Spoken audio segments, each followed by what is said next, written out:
వైకుంఠ ఏకాదశి పురస్కరించుకొని ఉత్తర దర్శనం కోసం భక్తులు వెంకటేశ్వర ఆలయంకు భారీ సంఖ్యలో పాల్గొని వెంకటేశ్వర ఆలయంలో ప్రత్యేక పూజలు. సంగారెడ్డి పట్టణ శివార్లో గల వైకుంఠపురంలో ఉదయం 4:30 నుంచి ఉత్తర దర్శనం కోసం భారీ సంఖ్యలో దర్శనాలు చేసుకుని వారి మొక్కులు చెల్లించుకుంటున్నారు. వైకుంఠపురంలో ఉత్తర దర్శనం చేసుకుని పల్లవి సేవలో పాల్గొన్నారు. వైకుంఠ ఏకాదశి సందర్భంగా వెంకటేశ్వర ఆలయాలు భక్తులతో కిటకిటలాడుతున్నాయి.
మేము నియర్లీ 1.5 hour లైన్లో నిల్చున్నాము.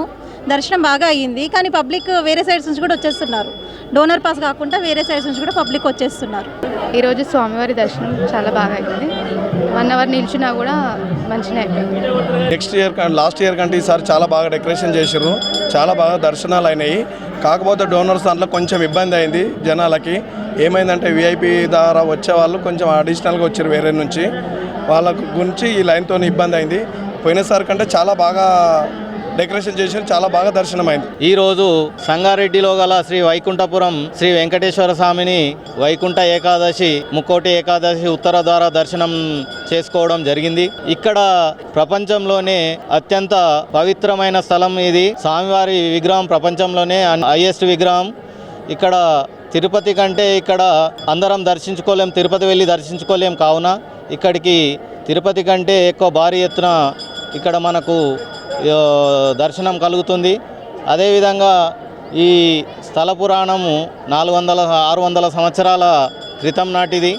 ఇక్కడ పాత ఒక చిన్న గుడి ఉండే వెంకటేశ్వర స్వామిది. అదే గుడిని ఇంత భారీ ఎత్తున కన్స్ట్రక్షన్ చేసి ఇక్కడ అందరికీ భక్తులకందరికీ దర్శనార్థము ఇక్కడ సౌకర్యం కల్పించినటువంటి శ్రీమన్నారాయణ ట్రస్ట్ వాళ్ళకు ధన్యవాదాలు తెలుపుతున్నాము. అదేవిధంగా భక్తులందరి కోరికలు తీర్చే కొంగు బంగారమై నిలిచిన శ్రీ వెంకటేశ్వర స్వామి దర్శనము అందరికీ పుణ్యదాయకమని మనస్ఫూర్తిగా కోరుకుంటూ భగవంతుని ప్రార్థిస్తూ ఓం నమో వెంకటేశాయ నమ, జై శ్రీమన్నారాయణ. విరాట్ వెంకటేశ్వర స్వామివారి దివ్యక్షేత్రంలో ఈరోజు ముక్కోటి ఏకాదశి పర్వదిన వేడుకలు అంగరంగ వైభవంగా జరుగుతున్నాయి. వేలాది మంది భక్తులు శ్రీవారిని దర్శించుకొని అఖిలాండకోటి బ్రహ్మాండ నాయకుడైనటువంటి ఆ స్వామిని వారి వారి అభీష్టాలు తీర్చమని మనసారా ప్రార్థన చేస్తూ భగవత్ కటాక్షాన్ని ప్రార్థిస్తున్నటువంటి తరుణంలో భగవంతుడు అనేక విధముల రక్షణ గావించాలి అని అస్మదాచార్య స్వామివారి శ్రీముఖంగా ప్రార్థన చేస్తూ ముక్కోటి ఏకాదశి పర్వదినంలో ఎవరైతే స్వామివారిని ఉత్తర ద్వారం నుంచి